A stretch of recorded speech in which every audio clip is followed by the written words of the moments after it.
আমার গাধাটা অনেক ক্ষুধার্ত, তার জন্য 5 কিলো ঘাস দাও তো। আমার গাধা ঘাস না খেলে শান্তি পাবে না, না খেয়ে খেয়ে সে অনেক দুর্বল হয়ে গেছে। এই ভোলা, তুমি তো পরশু দিনই 10 কিলো ঘাস কিনলে, আগে তার পয়সা দাও, তারপর তুমি ঘাস পাবে। ভাই, আমি তোমার সব পয়সা দিয়ে দেব যখন আমার গাধা লোকের জিনিস পিঠে করে বয়ে নিয়ে যাবে, তখন আমি অনেক পয়সা উপার্জন করব।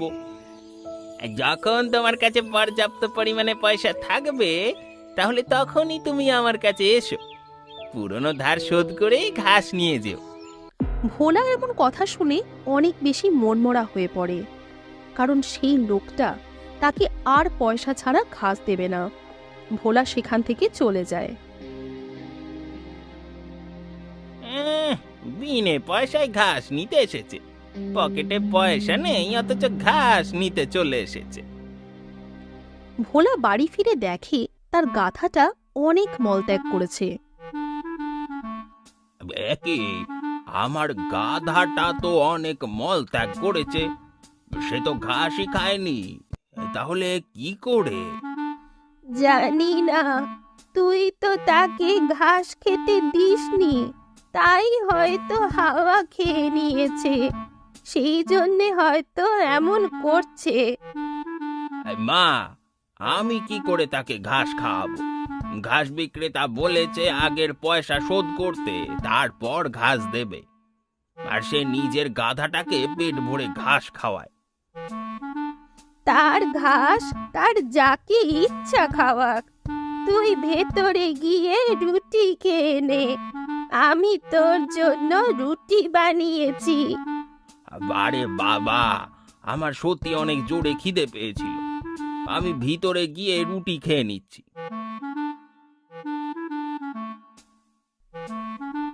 তারপর ভোলা রুটি খাওয়ার জন্য ভিতরে চলে যায়। ভিতরে গিয়ে দেখে রুটির বাসনে তো রুটি নেই।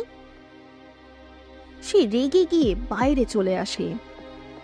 মা, তুমি তো বলেছিলে যে তুমি রুটি বানিয়েছো, একটু মিথ্যে কথা কম বলো, রুটি রাখার বাসনে তো একটাও রুটি নেই।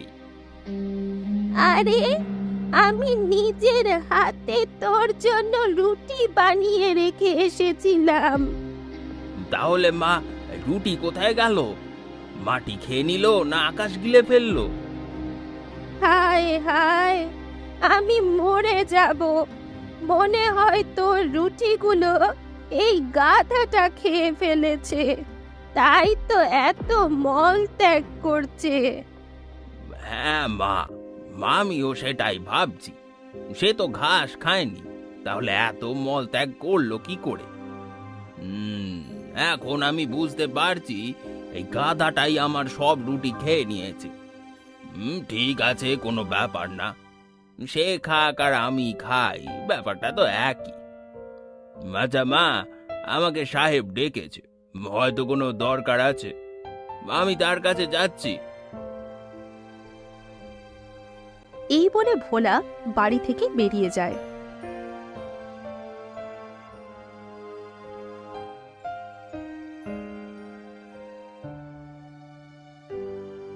এবং সাহেবের কাছে পৌঁছে যায়।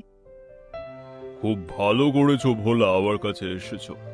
তোমার সাথে আমার জরুরি কথা আছে, আমি সেই জন্যই তোমাকে ডেকেছি, কারণ তুমি অনেক সৎ ব্যক্তি। হ্যাঁ হ্যাঁ সাহেব, বলুন, আপনার কথাও আমি শুনবো, কিন্তু তার আগে আপনার কাছে একটা অনুরোধ আছে। কি অনুরোধ ভোলা? সাহেব, আমার গাধা ভীষণ ক্ষুধার্ত, 3 দিন ধরে কিচ্ছু খায়নি, আজ তো সে রেগে গিয়ে আমার জন্য রাখা রুটি খেয়ে নিয়েছে।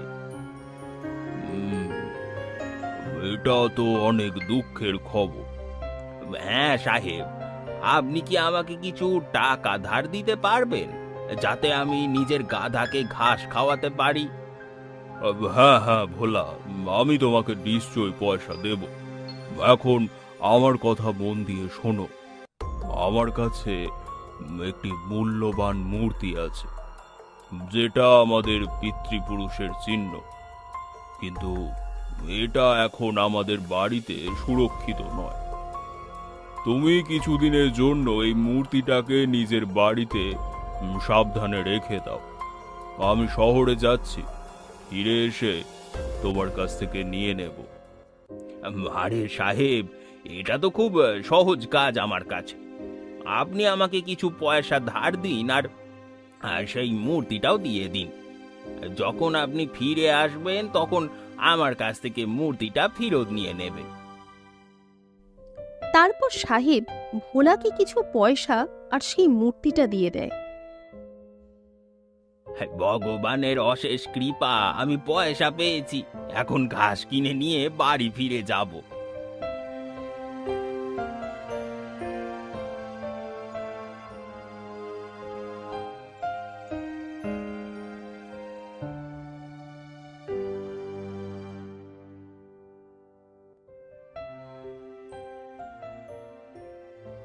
ভাই, এই নাও তোমার পয়সা। আগের যা বাকি ছিল সেটাও নাও, আর এখনের পয়সাটাও নাও, আর আমাকে ঘাস দাও দেখি। আরে বাবা, তুমি তো অনেক বড় লোক হয়ে গেছো দেখছি। আর এটা তোমার হাতে কি? এটা সাহেবের মূর্তি আমার কাছে রাখতে দিয়েছে। আমি এটা নিজের সাথে বাড়ি নিয়ে যাচ্ছি। আবার যখন সাহেব ফিরে আসবে তখন তাকে মূর্তিটা ফেরত দিয়ে দেব। হ্যাঁ, লোক তো তোমাকে এইসব জিনিস রাখতে দেয়। হ্যাঁ, তুমি অনেক সৎ ব্যক্তি কি না? হ্যাঁ, ঠিক তাই। আর তুমি এখন আমাকে তাড়াতাড়ি ঘাস দাও দেখি।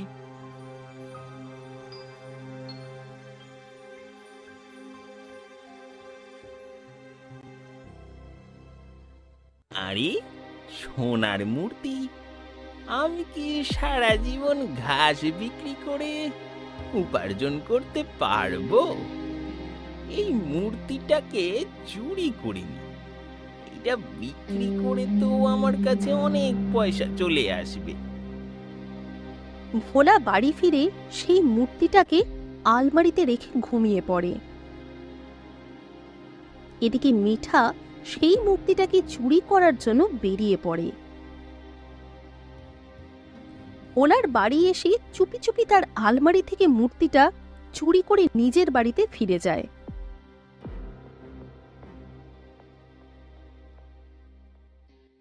বাড়ি ফিরে যখন সব কথা তার বউকে বলে তখন তার বউও অনেক খুশি হয়ে যায়। আরে বাহ মিঠা, আমি এমনি এমনি তোমাকে পাওয়ার জন্য ভগবানের কাছে প্রার্থনা করিনি। তুমি কিভাবে আমাকে লুকিয়ে লুকিয়ে জানলা দিয়ে দেখতে, আর যখন আমার বাবা লাঠি নিয়ে আসতো তখন তুমি দৌড়ে পালিয়ে যেতে। হ্যাঁ হ্যাঁ সুনন্দা, আমার মনে আছে। এখন পুরনো কথা মনে করার মতো সময় নেই, এখন তো মূর্তিটাকে নিয়ে আনন্দ করার সময়। চলো আমরা পার্টি করি।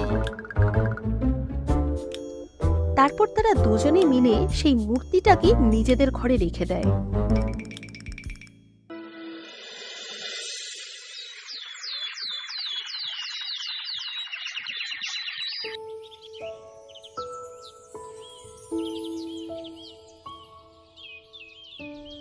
আমার মূর্তি ফেরত দাও ভোলা, আমি বাড়ি ফিরে এসেছি। হ্যাঁ হ্যাঁ সাহেব, আমি নিয়ে আসছি। তারপর ভোলা যখন ঘরে এসে দেখে সেখানে কোনো মূর্তি নেই, ভোলা অনেক চিন্তিত হয়ে পড়ে আর সাহেবকে এসে বলে, এটা তুমি কি ভুলভাল বলছো? আমি তোমার কাছে নিজের মূল্যবান একটা সম্পদ রাখতে দিয়েছিলাম, আর তুমি মূর্তি হারিয়ে ফেললে। কাল সন্ধ্যের মধ্যে আমার মূর্তি ফেরত চাই, না হলে আমি পুলিশ নিয়ে তোমার বাড়ি আসব, আর তোমাকে আর তোমার মাকে পুলিশের হাতে তুলে দেব। এই কথা বলে সাহেব সেখান থেকে চলে যায়। ভোলা অনেক ভয় পেয়ে যায়। ভোলার মনে সন্দেহ হয়, মূর্তিটা কি গাধা খেয়ে ফেললো? সেই গাধাটাকে মারধর করে। বেরিয়ে যা, বেরিয়ে যা আমার বাড়ি থেকে, বিশ্বাসঘাতক! তুই আমার সাহেবের মূর্তি খেয়ে ফেলেছিস। তুই তো গাধা নয় রে, তুই তো রাক্ষস রাক্ষস। আর বেরিয়ে যা আমার বাড়ি থেকে। গাধাটা নির্দোষ ছিল, তার চোখে জল এসে যায় আর সে সেখান থেকে চলে যায়। গাধাটা মিঠাকে মূর্তিটা চুরি করতে দেখে ফেলেছিল। সে একটা গাছের তলায় গিয়ে দাঁড়ায় আর ভাবতে থাকে কি করে মিঠার কাছ থেকে মূর্তি ফিরিয়ে নিয়ে আসা যায়। এটা ভাবতে ভাবতেই সন্ধে থেকে রাত হয়ে যায়।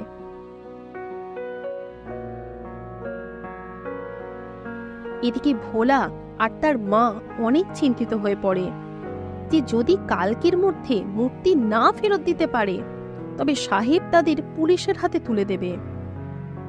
সেদিকে মিঠা আর সুনন্দা মূর্তিটা বিক্রি করে দেওয়ার পরিকল্পনা করতে থাকে। আরে বাহ, কি দারুণ মূর্তিটা! চলো এটাকে বিক্রি করে দিই। হ্যাঁ মিঠা, চলো এই মূর্তিটা বেচে দিয়ে একটা নতুন বাড়ি বানাবো। তারা নিজেদের মধ্যে এইসব কথা বলার সময় ভোলার গাধা সেখানে উপস্থিত হয়ে যায় আর তার হাত থেকে সেই মূর্তিটা খেয়ে ফেলে। হায় হায়, আমি মরে গেলাম।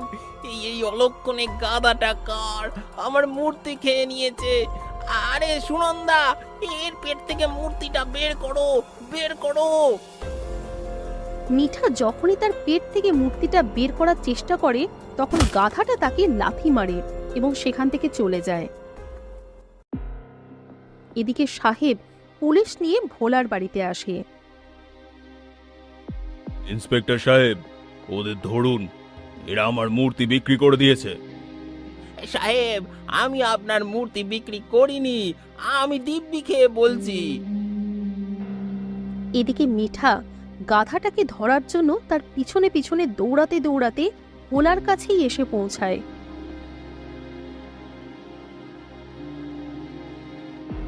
আরে আরে ভোলা, এটা এটা তোমার গাধা না? এই গাধাটা আমার দোকান থেকে ঘাস খেয়ে এখানে পালিয়ে এসেছে। এই গাধাটাকে আমার হাতে তুলে দাও। মিঠার এই কথা শেষ হতে না হতেই গাধাটা মলত্যাগের পরিবর্তে সেই মূর্তিটি বের করে দেয়। এর ফলে সেখানে উপস্থিত থাকা সব লোক বুঝতে পেরে যায় যে মূর্তিটা মিঠা চুরি করেছিল। তাহলে মূর্তিটা তুমি চুরি করেছো, আর আমার গাধা তোমার ঘাস নয় মূর্তিটা খেয়ে এসেছে। কিন্তু কিন্তু এটা তো আমার মূর্তি, এটা আমার হাতে তুলে দাও। এটা এটা আমি তোমার হাতে নয় বরং পুলিশের হাতে তুলে দেব। ইন্সপেক্টর সাহেব, এটাই হচ্ছে আসল অপরাধী, এনাকে গ্রেপ্তার করুন। তারপর পুলিশ মিঠাকে ধরে নিয়ে যায় আর সাহেব ভোলা আর তার মায়ের কাছে ক্ষমা চায়। আমাকে ক্ষমা করে দাও, আমি তোমাদের ওপর মিথ্যে সন্দেহ করেছি। তুমি সত্যি একজন সৎ ব্যক্তি, অনেক ধন্যবাদ তোমাকে। আরে সাহেব, কোনো ব্যাপার না, আমাকে নয় বরং আমার গাধাটাকে ধন্যবাদ জানান, এই যার জন্য আসল অপরাধী ধরা পড়েছে। আজ থেকে তোমার আর তোমার গাধার সম্পূর্ণ দায়িত্ব আমার। তুমি বাড়িতে বসে আরামে জীবন কাটাও। তাহলে বন্ধুরা, কেমন লাগলো আজকের গল্পটা? কমেন্ট করে অবশ্যই জানাবেন। আর এমন আরো গল্প দেখার জন্য আমাদের চ্যানেলটা চটপট সাবস্ক্রাইব করে দিন। ধন্যবাদ।